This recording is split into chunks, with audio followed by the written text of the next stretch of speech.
2000 की घड़ी लेने मतलब पैसों की बर्बादी है। आजकल तो वो मोबाइल पे टाइम तारीख सब पता चलता है।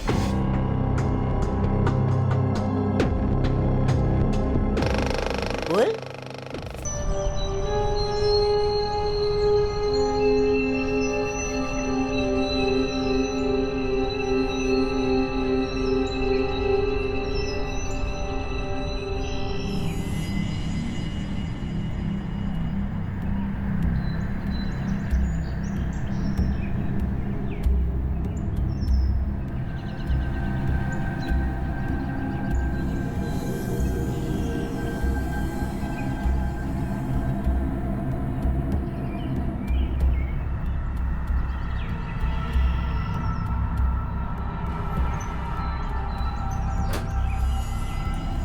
कौन है?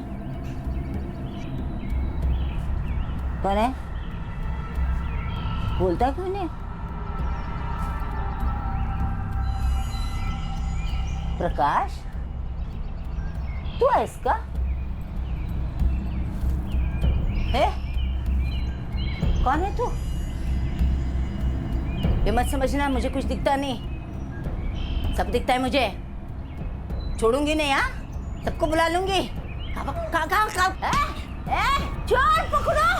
अरे चोर चोर चोर घुसा है मेरे घर में। अरे चोर पकड़ो पकड़ो, चोर है।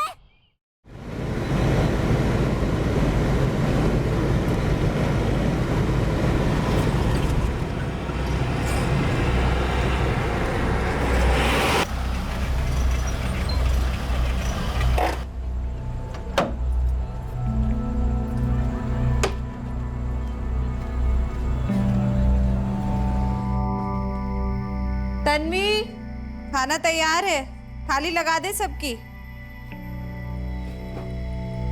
हो आई। मुकुल, आजा बेटा।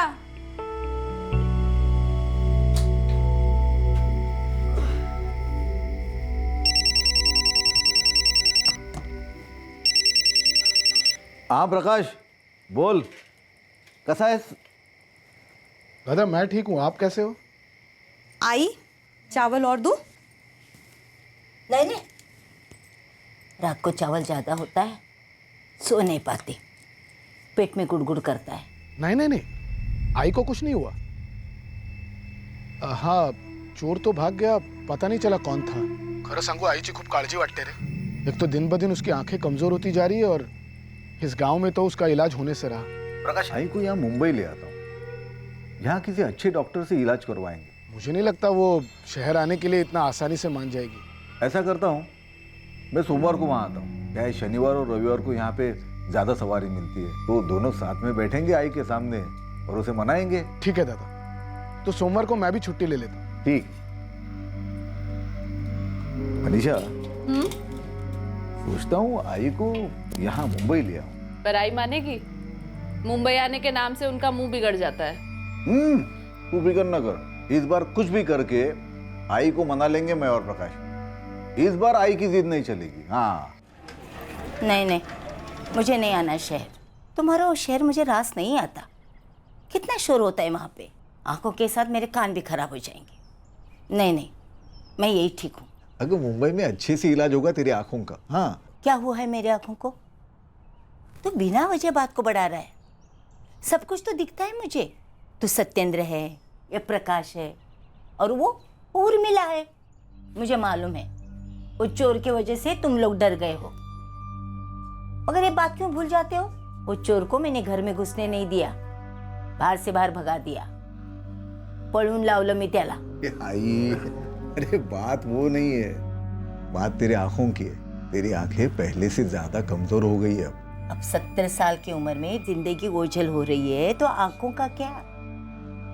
मैं बिना आंखों से भी अपने गांव को देख सकती हूँ।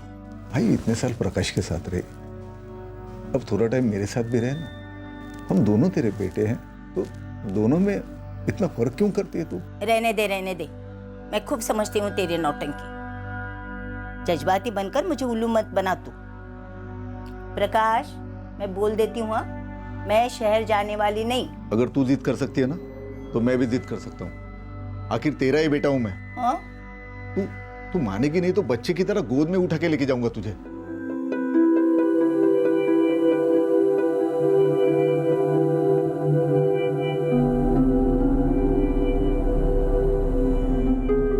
रेणुका मोरे की नजर धुंधली पड़ती जा रही थी, इसलिए उनका बड़ा बेटा सत्येंद्र जिद करके उन्हें अपने साथ मुंबई शहर ले आया ताकि अपनी मां की आंखों का बेहतर इलाज। 2000 की घड़ी लेना मतलब पैसों की बर्बादी है। आजकल तो वो मोबाइल पे टाइम तारीख सब पता चलता है।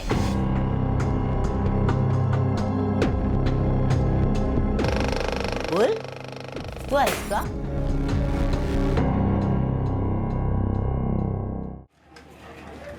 अरे मुकुल, 2000 रुपए मतलब बहुत ज्यादा है। आई मैं जा रही हूँ। हाँ बेटा। अज्जी मी येते. संभल के जाना हाँ बेटा। बाबा ये 2000 वाली सस्ती ही है, इससे भी महंगी घड़ियां होती है। अरे बाड़ा देख, अभी मैं, तेरी आई, तू, तन्वी चारों कमा रहे, इसके लिए घर के लिए कुछ पैसे बचा पा रहे। ये 2000 की घड़ी लेना मतलब पैसों की बर्बादी है। अच्छा तेरी खुद की पगार 3000 रुपए और इतनी महंगी घड़ी ले रहा है तू? हाँ, आजकल तो वो मोबाइल पे सब कुछ दिखता है, टाइम तारीख सब पता चलता है, तो घड़ी की क्या जरूरत है? अगं आजी तुला समजणार नाही, वो काम करते वक्त हर बार मोबाइल तो नहीं देख सकता ना मैं, और वक्त के साथ चलने के लिए ये कलाई में घड़ी होना बहुत जरूरी है। आई तू थाम, तुझे घड़ी चाहिए ना? हाँ। मनीषा सुन, वो अलमारी में मेरी घड़ी पड़ी है ना, वो इसे दे देते। वैसे भी अलमारी में पड़ी है, मैं तो पहनता नहीं। देखती हूँ मैं। बहुत महंगी घड़ी है, उस टाइम मैंने 4000 रुपए की ली थी। वाह बाबा, आप तो अभी मुझे लेक्चर दे रहे थे बचत का, और आपने 4000 की घड़ी खरीदी थी। तब कोई डिस्काउंट चल रहा था 70% का, तो 1200 में पड़ी थी। उसकी कीमत तो वैसे 4000 रुपए थी।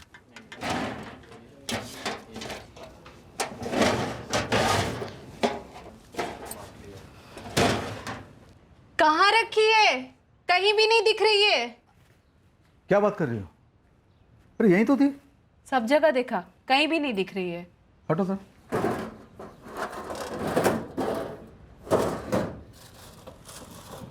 क्या हुआ, नहीं मिली? तुम बिना चीजें कहाँ रखती हो? बिल्कुल नई घड़ी थी, एक बार भी नहीं पहनी थी मैंने, यहीं रखी थी। कहाँ जाएगी? अरे मुझे क्या पता, मैंने तो काफी दिनों से देखी तक नहीं है। कहाँ जा सकती है? बाबा आप मुझे ऐसे क्यों देख रहे हो? मुझे तो आज ही पता चला है घड़ी के बारे में।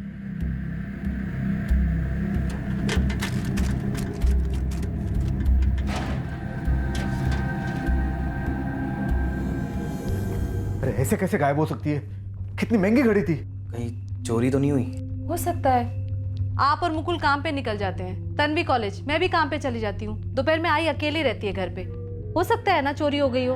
और आज को ठीक से दिखाई तो देता नहीं है, कोई आया भी होगा तो भी उन्हें पता नहीं होगा। जाने दो, छोड़ो इस बात को। ऊपर से आई को दरवाजा खुला रखने की आदत है, हो सकता है कि मैंने कहा ना, जाने दो, छोड़ दो इस बात को। अरे आई ने सुन लिया तो उसको बुरा लगेगा, फिर वापस गांव जाने की बात करेगी। तो यहीं कहीं रखी होगी, थोड़ा और ढूंढेंगे तो मिल जाएगी। हाँ चलो मैं काम पे जाता हूँ। बाबा की घड़ी के चक्कर में मेरी घड़ी की तो बात ही रह गई। आइए तो। हाँ, और सुन, संभल के चलाना तेरी काली पिल्ली को।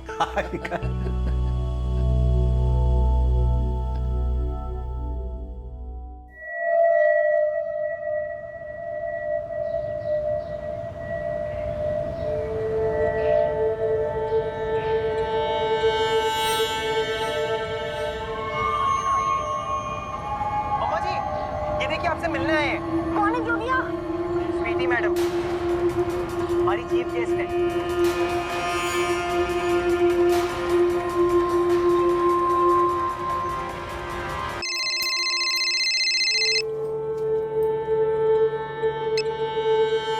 हाँ तन्वी। आई घर पे ताला लगा है। ऐसा कैसे?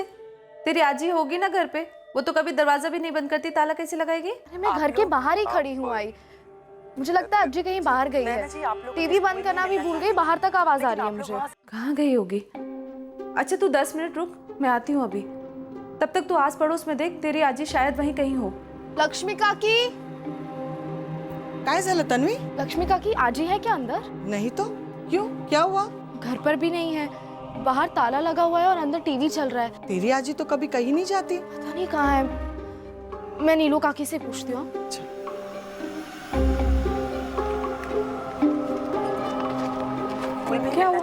अज्जी कहीं नहीं मिली मुझे। ले पकड़। आई तो कभी दरवाजे पे ताला लगाती नहीं है। 3 महीने से तो ऐसा कभी नहीं हुआ। दरअसल उसको समझ में नहीं आया, कहीं ना कहीं छू लिया। आई अज्जी और किस तरह से आप लोगों से भी मुलाकात हो गई?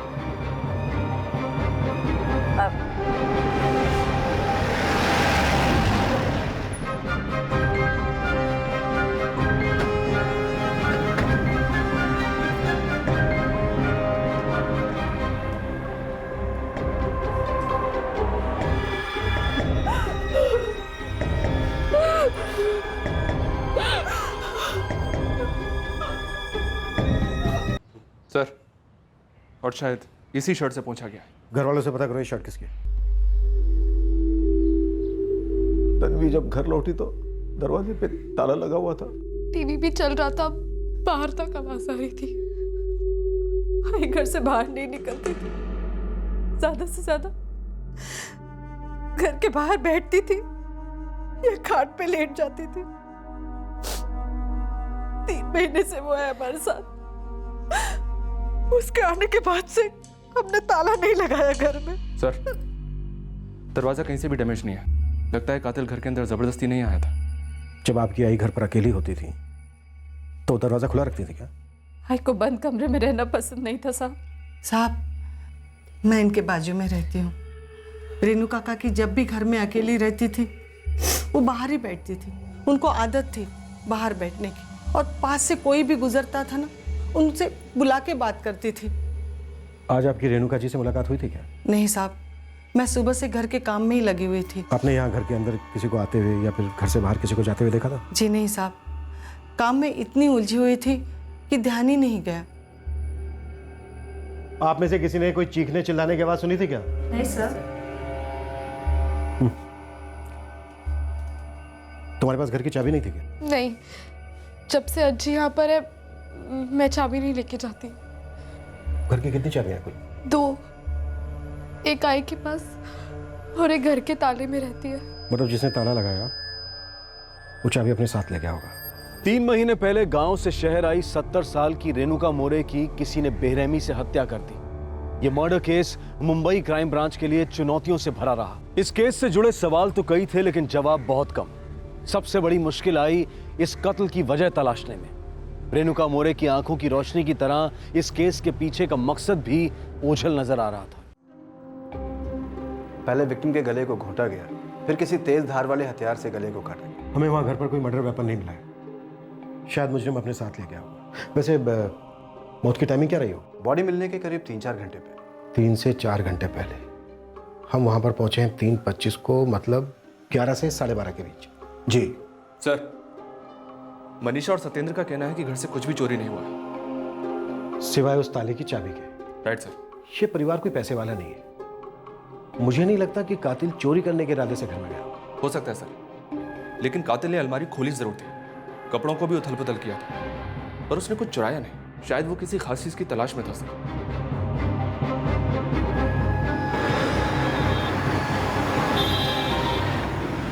आई नहीं जाना चाहती थी शहर,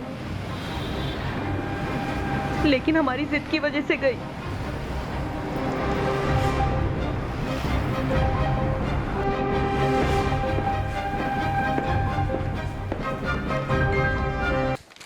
सर, दोनों के ब्लड ग्रुप मैच हो रहे हैं।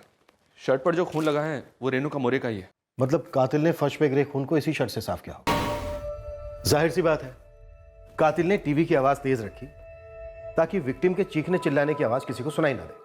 सत्येंद्र ने बताया सर कि उसकी माँ की आंखें कमजोर थी, वो दिन में भी ठीक से नहीं देख पाती थी। शायद कातिल भी इस बात से वाकिफ था। उसे लगा होगा कि घर में वो आसानी से दाखिल हो जाएगा और अपना काम करके निकल जाएगा। रेणुका मोरे ने उसे रोकने की कोशिश की होगी, दोनों में झड़प हुई होगी, और इस झड़प में रेणुका जी की मौत हो गई। सबसे अजीब बात तो यह है सर कि कातिल ने दरवाजे पर ताला बाहर से लगाया और फर्श भी साफ किया। और जब ये कत्ल हुआ तो परिवार के सभी लोग घर से बाहर थे। सबसे पहले तन्वी घर पर लौटी। उसी ने घर पर ताला लगा दिया। उसी ने अपनी आई को बताया। मंगेश, कल तन्वी को थाने बुला। इस वारदात की फिर से जांच शुरू करते हैं। शायद कोई कड़ी छूट गई।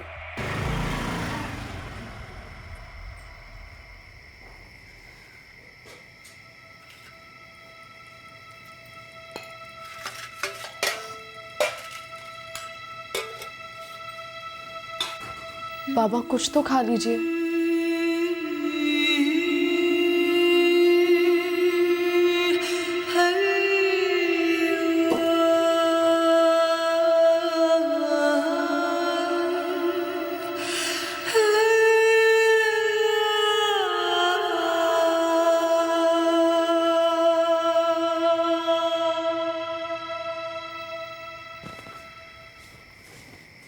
आई, क्राइम ब्रांच से फोन आया था, कल बुलाया है। सर मैं कॉलेज के फर्स्ट ईयर में पढ़ती हूँ। तुम कॉलेज से रोज घर आती हो, घर पर खाना खाकर हमेशा काम पर चली जाती हो। जी। पिछले 3 महीने से, मेरा मतलब जब से तुम्हारी दादी तुम्हारे साथ रहने आई, तब से कॉलेज से लौटते वक्त वो हमेशा तुम्हें घर पर ही मिली? जी हाँ सर। उससे पहले? उससे पहले चाबी मेरे पास ही रहती थी। आज ही के आने के बाद कभी चाबी लेके जाने की ज़रूरत ही नहीं पड़ी, इसलिए मैं चाबी घर पर ही छोड़ देती थी। मतलब जिस चाबी से ताला लगाया गया वो चाबी तुम्हारी थी? जी। 8 साल हो गए मुझे इस चौल में, तब से मनीषा और उसके परिवार को जानती हूँ। लेकिन रेणुका मोरे को यहाँ आए अभी सिर्फ 3 महीने हुए थे, है ना? रेणुका काकी ने 3 महीने में ही सालों का रिश्ता बना लिया था। शायद ही कोई ऐसा होगा जो उनको नहीं जानता हो। सबसे बातें करना, सबका हालचाल पूछना, ये समझ लीजिए शौक था उनका। वो लोगों को रोक रोक के बातें करती थी। हम सबको भी बहुत अच्छा लगता था उनसे बात करने को। अच्छा, ये सत्येंद्र का बड़ा बेटा मुकुल कहाँ काम करता है, पता है आपको? हाँ, वो यही सांता क्रूज में किसी गैरेज में मैकेनिक है।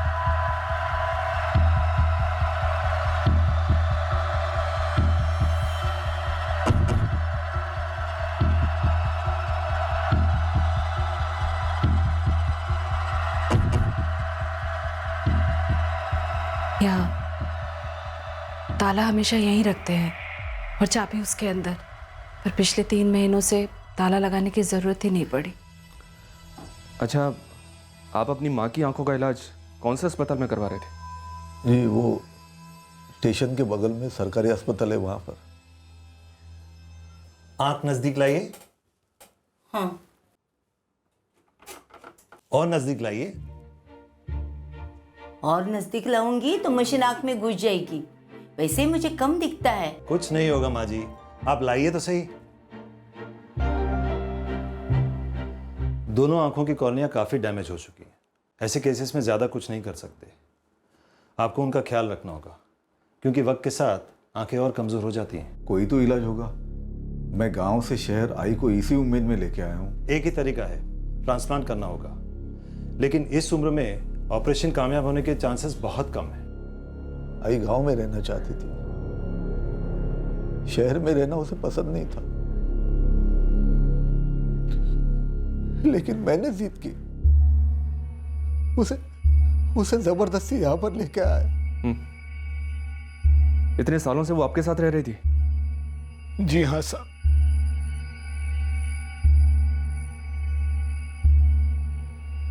सुनीता। ये सर। इस लड़की के बारे में पता करो। कल के बाद घर पर सबसे पहले तन्वी ही पहुंची थी। इसने ही घर पर ताला लगा देखा। इसकी कही हर बात वेरीफाई करो। Yes sir.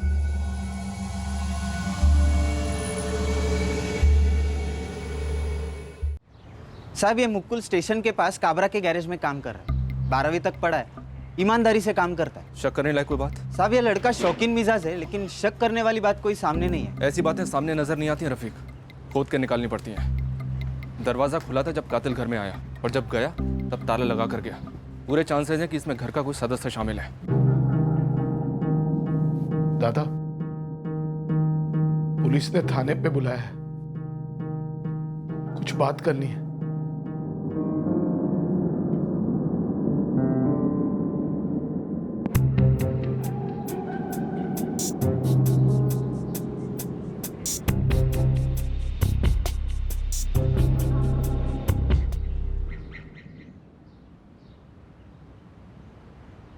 उर्मिला, एक घर में काम बाकी है। 2 बार मैडम का फोन आ चुका, मैं निपटा कर आती हूँ। तू यहाँ देख लेना। हाँ हाँ भाभी, मैं संभाल लूंगी।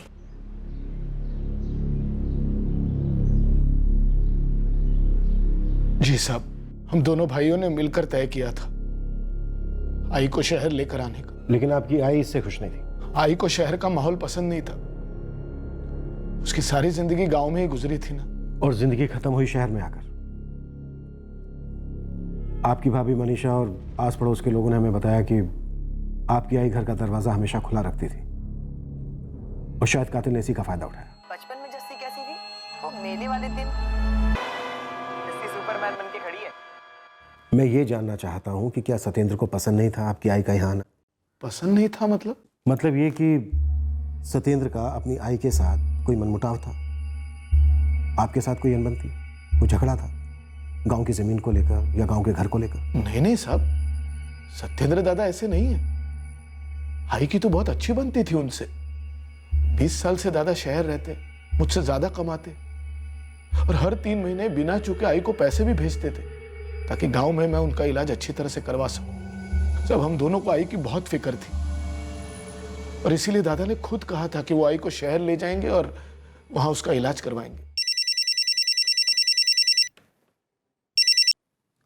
हाँ सुनीता बोलो। तन्वी की सारी डिटेल्स निकाली हैं, उसके दोस्तों से भी बात की है सर, लेकिन ये शक करने लायक जैसा कुछ निकला नहीं।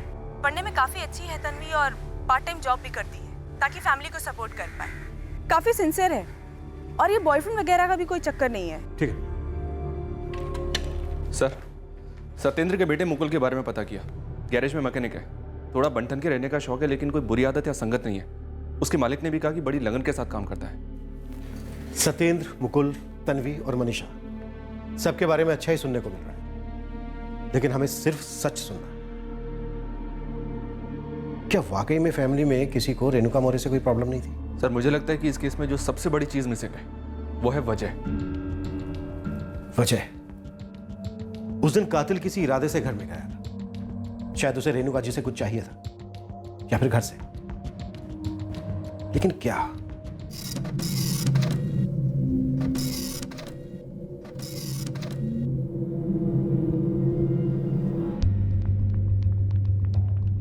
सर, किसी के भी फोन रिकॉर्ड्स में शक करने जैसा कुछ नहीं मिला है। उनके फोन रिकॉर्ड्स उनके बयान से एग्जैक्ट मैच करते हैं? जी सर। तन्वी का कहना है कि तकरीबन 2:15 बजे वो अपने घर पहुंची। जब घर पहुंची तो घर पे ताला लगा हुआ था। उसने अपनी मां को फोन किया। ये बात उसके फोन रिकॉर्ड से कंफर्म होती है सर। और तन्वी के फोन करने के 15 मिनट के अंदर उसकी मां घर पहुंच गई। आई तो कभी दरवाजे पे ताला लगाती नहीं है। 3 महीने से तो ऐसा कभी नहीं हुआ। उसकी माँ कहाँ से रही थी? वो सेंटा क्रूज में ही किसी मिसेस दीपिका सोनी के यहाँ काम कर रही थी। उसने अपनी माँ को फोन किया 2:15 बजे और उससे 10 मिनट पहले यानी 2:05 पर उसकी इस नंबर पर बात हुई। ये नंबर किसका है? ये ज्वेलरी शॉप के मालिक का नंबर है सर, जहाँ तन्वी काम करती है। इस नंबर की डिटेल्स निकलवाई है मैंने। सर, रघुराम जाधव नाम है इसके ओनर का। मैंने इससे बात भी की। इसका कहना है कि तन्वी ने बताने के लिए फोन किया था कि उसको आने में शायद थोड़ी देर हो जाएगी क्योंकि उसे घर पे ताला लगा हुआ है। कहीं हम गलत ट्रैक पर तो नहीं जा रहे? हो सकता है तन्वी का इस केस से कोई लेना देना ना, ये दोनों सास बहू के बीच की प्रॉब्लम हो। मनीषा अपने पति और दोनों बच्चों के घर से जाने के बाद सबसे आखिर में घर से निकलती है। हो सकता है दोनों सास बहू के बीच कोई कहासुनी होगी। और सर, वैसे भी ये दोनों सिर्फ 3 महीने से साथ में रह रहे थे। सत्येंद्र को ना सही, लेकिन सर हो सकता है मनीषा को अपनी सास का घर आना अच्छा न लगा हो। सोचा तो ठीक है, पर आई मानेगी? मुंबई आने के नाम से उनका मुंह बिगड़ जाता है। और हो सकता है मनीषा ने अपनी सास को मार डाला और उसने अपनी बेटी तन्वी की इस काम में मदद ली। लेकिन सर, तन्वी के फोन करने के 15 मिनट में ही मनीषा घर लौटी थी और जब तन्वी ने फोन किया था तब मनीषा सेंटा क्रूज में ही किसी के यहाँ काम कर रही थी। और ये बात मैंने वेरीफाई भी की दीपिका सोनी से, जिनके घर उस वक्त मनीषा काम कर रही थी। शक की सुई घूम तो सब पर रही पर किसी एक पे टिक नहीं रही। आखिर क्या वजह हो सकती है एक 70 साल की बुजुर्ग को इतनी बेरहमी से मारने की?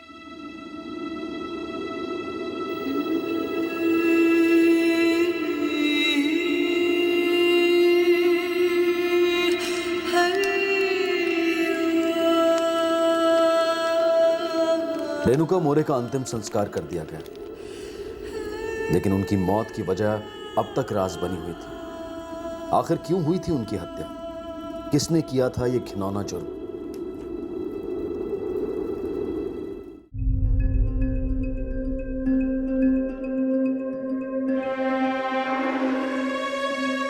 सत्येंद्र लगातार क्राइम ब्रांच के चक्कर काटता रहा, इस उम्मीद में कि शायद पुलिस को कोई सुराग मिला हो या उसकी मां के कातिल का पता लगा हो। सत्येंद्र अपनी मां की मर्जी के खिलाफ उन्हें अपने घर लाया था और उसके बाद ये सब हुआ। ये ख्याल उसे मन ही मन सता रहा था। एक बोझ सा महसूस कर रहा था वो। उसके लिए ये जानना बेहद जरूरी था कि उसकी मां को ऐसी बेरहम मौत क्यों मिली, उसके साथ आखिर क्या हुआ था।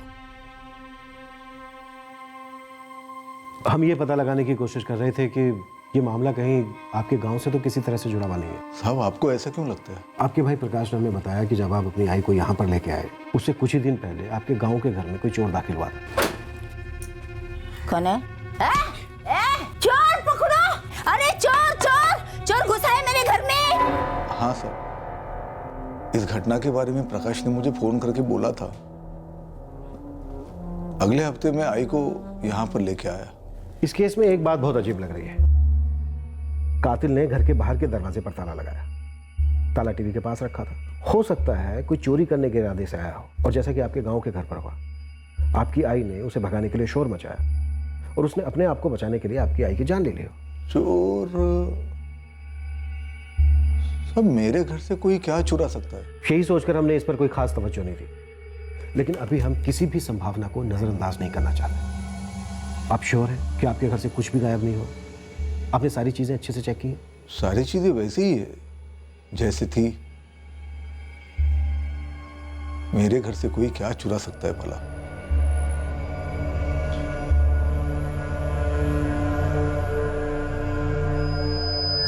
हाँ साहब, कुछ दिन पहले मेरी घड़ी गायब हो गई। अरे ऐसे कैसे गायब हो सकती है? कितनी महंगी घड़ी थी? 4000 की घड़ी थी साहब। एक मिनट, ये घड़ी गायब कब हुई? मालूम नहीं साहब, आई के गुजरने के करीब 1 हफ्ते पहले पता चला। आखिरी बार अपनी घड़ी ये कब देखी थी? और आई को गांव लेने गया था, तब सोचा था पहन के जाऊं, लेकिन फिर ख्याल आया कि रास्ते में कहीं चोरी हो गई, कहीं खो गई, तो इसलिए नहीं पहनी। बस वो आखिरी बार मैंने घड़ी देखी थी। इसका मतलब घड़ी आपकी आई के यहाँ आने के बाद गायब हुई? शायद। हो सकता है घड़ी किसने चुरा ली हो आपके घर से। देखिए, आपकी आई घर के बाहर बैठती थी, कभी कभी वहाँ सो भी जाती थी, दरवाज़ा खुला रहता था, उनकी आंखें भी कमज़ोर थी, तो हो सकता है किसी ने मौके का फ़ायदा उठाकर आपके घर से आपकी घड़ी चुरा ली हो सकता है। ज़रा सोच के बताइए, उन 3 महीनों में आपके घर पर कोई आया था? खास करके तब जब आपकी आई के अलावा घर पर कोई नहीं था। बेटा, ये टीवी ठीक करवा दे, कब से मरा पड़ा है। दोपहर के टाइम में चौल में भी कोई नहीं दिखता। तुम लोग काम पे चले जाते हो, मेरा वक्त नहीं कटता। ठीक है, कल मैकेनिक को बुला देता हूँ। भूलना नहीं, मैं तो प्रकाश को बुलाकर गांव चली जाऊंगी। आज आई नहीं भूलूंगा, लेकिन ये बार बार गांव जाने की धमकी मत देना। चले तो। उसी दिन मैंने एक टीवी मैकेनिक से बात की। अगले दिन वो घर पर आ गया।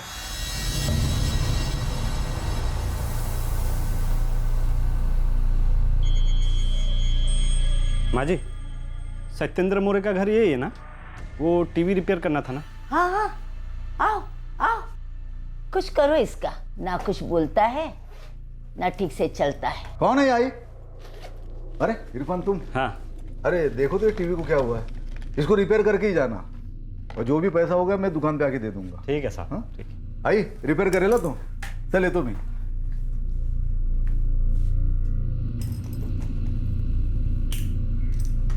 बेटा, कितना टाइम लगेगा? माँ जी, पहले देखने तो दीजिए, क्या दिक्कत है, पहले पता तो चल जाए। आई येते। हाँ,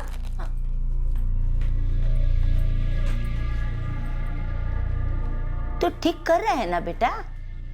कर रहा हूँ माँ जी।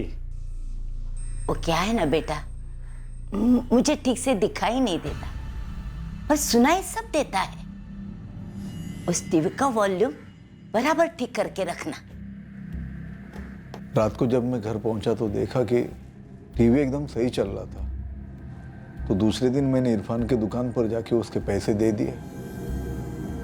सब मेरे ख्याल से इरफान एक ही आदमी है जो आई के आने के बाद हमारे घर आया था।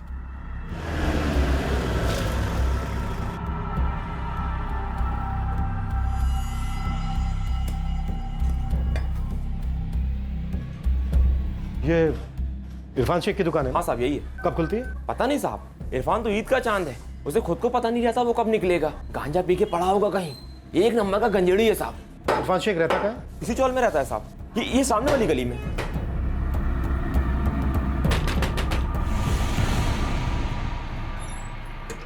इरफान शेख यहीं रहता है? जी साहब। अभी कहाँ है वो? पता नहीं साहब, कुछ बताता थोड़ी ना है। अच्छा, कुछ बता सकती हो इस वक्त वो कहाँ मिलेगा? जी नहीं साहब, सुबह सुबह निकल जाता है और देर से आता है, अपने मर्जी का मालिक है। एक नंबर का नशेड़ी साहब। नशा करना उसके लिए सांस लेना जितना जरूरी है साहब, और अपनी इसी तलब को ना साहब वो चोरी करके पूरी करता है। यहाँ तक कि उसने चोल के लोगों तक को नहीं छोड़ा। सबके सब कहते हैं साहब, इरफान को ना घर पे टीवी सही करने के लिए बुलाना, यानी कि चोर को दावत देना। कुछ बता सकता है इस वक्त वो कहाँ मिलेगा? हाँ साहब। बैठ गाड़ी में।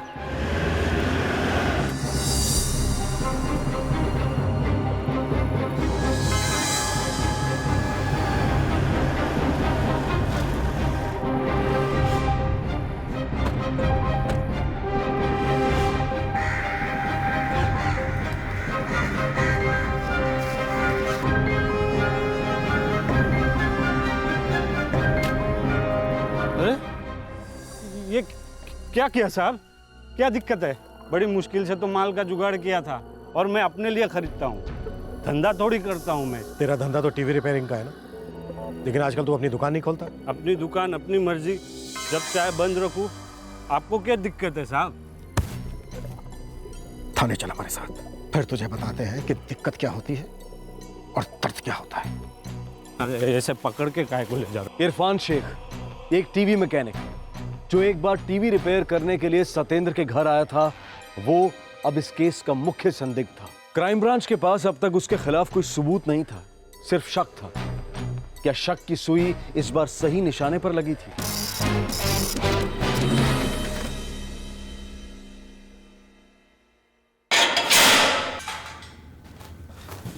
मेरे को अंदर क्यों डाला है साहब? मैंने क्या किया है साहब? पिछले 1 महीने से तेरा फोन बंद है। अरे मेरी बीवी ने कोई कंप्लेन किया है क्या साहब?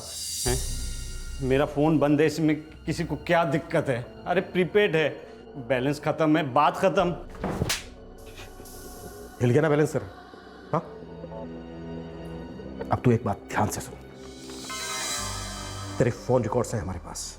3 जनवरी को तेरा फोन ऑन हुआ था और लोकेशन थी सत्येंद्र मोरे के घर के आसपास, जहां कुछ ही दिन पहले तू टीवी रिपेयर करने गया था और 3 तारीख को वापस आ गया। सही कह रहा हूं ना? हाँ?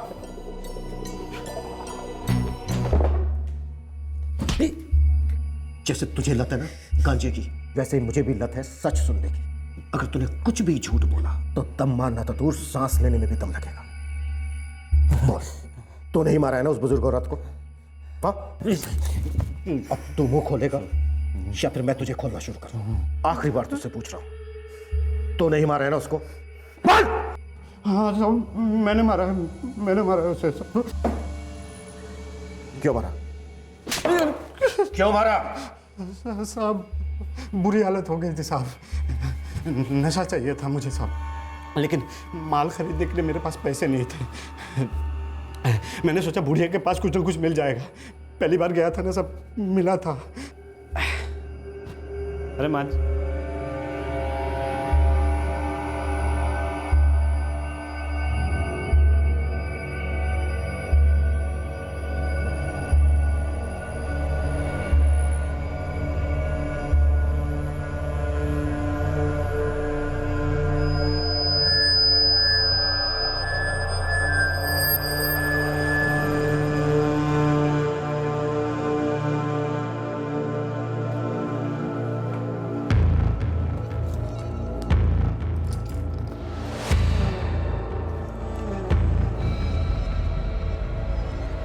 घड़ी बेचने के बाद कुछ दिनों के लिए बंदोबस्त हो गया था साहब, लेकिन कुछ दिनों बाद फिर से कड़की छा गई।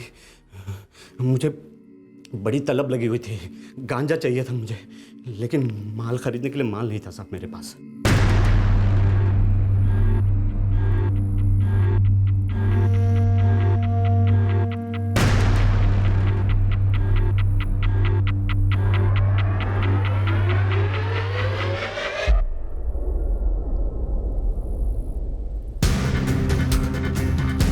मुझे अचानक ख्याल आया, बुढ़िया बोली थी कि उसको ठीक से दिखाई नहीं देता है। सोचा पिछली बार की तरह हलवा होगा हाथ मारना। मुझे उस वक्त गांजे के अलावा कुछ नहीं दिखाई दे रहा था।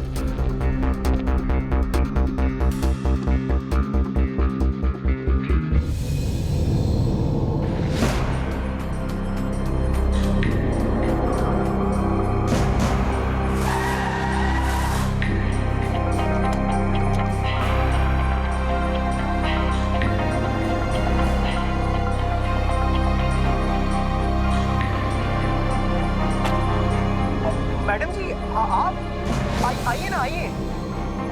मम्मा जी, ये देखिए आपसे मिलने आए हैं। कौन है जोगिया?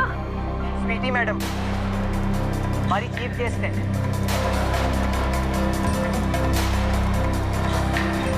पूरी अलमारी छान मारी पर कुछ नहीं मिला। भेजा घूम रहा था मेरा।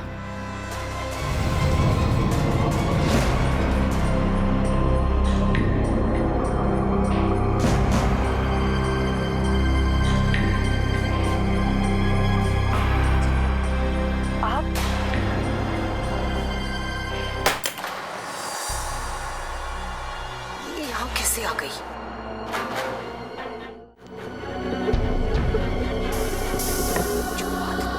कौन है? अगर बाहर आ गई तो मेरा तो पूरा भांडा बोल, ही जाना है। तू है इसका? कौन है रे? मेरे को पता था बुढ़िया को ठीक से नजर नहीं आता है। मैंने सोचा भाग लेता हूँ। कौन है तू? ए? बुढ़िया शोर मचाने लगी। मैं डर गया था साहब। तू टीवी वाला? हाँ, इरफान। मेरे ध्यान में ही नहीं आया कि करीब जाऊंगा तो मुझे पहचान लेगी। मैं और डर गया, लगा बुढ़िया पकड़वा देगी मुझे। तो बहुत साल हो गए।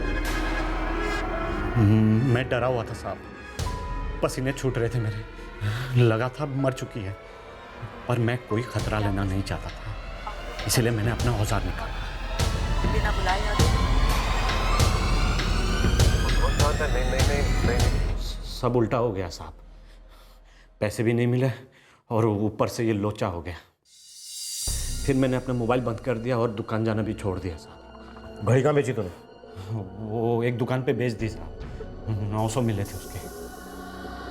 इसे उस दुकान पर लेकर जाओ जहाँ इसने घड़ी बेची थी। सबूत के तौर पर हमारे काम आएगी। फिर वहां से वापस लाने के बाद इसके बॉडी के हर पार्ट की जम के मरम्मत करना। साहब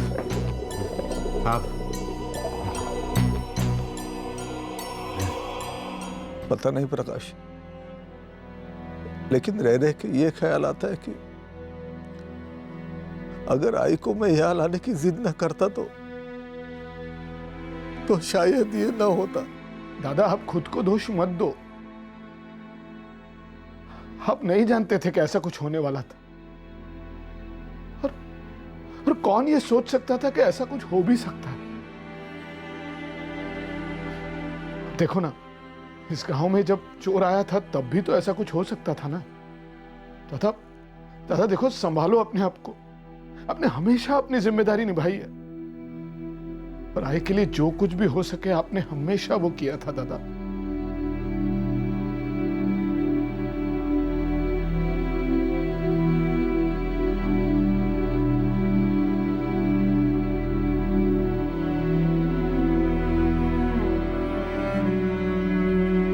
इरफान शेख पर हत्या के लिए आईपीसी की धारा 302, सबूत मिटाने के लिए धारा 201 और हानि पहुंचाने के इरादे से किसी के घर के अंदर जबरदस्ती जाने के लिए धारा 452 लगाई गई है। बेहद दुख की बात है कि ऐसी जिंदा दिल औरत की जिंदगी का अंत इस तरह से हुआ।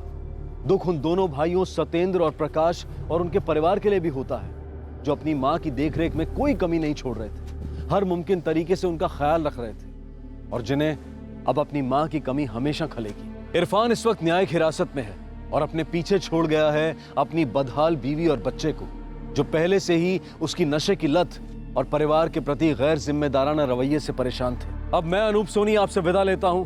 फिर मुलाकात होगी अगले एपिसोड में और खुलासा करेंगे एक और जुर्म का।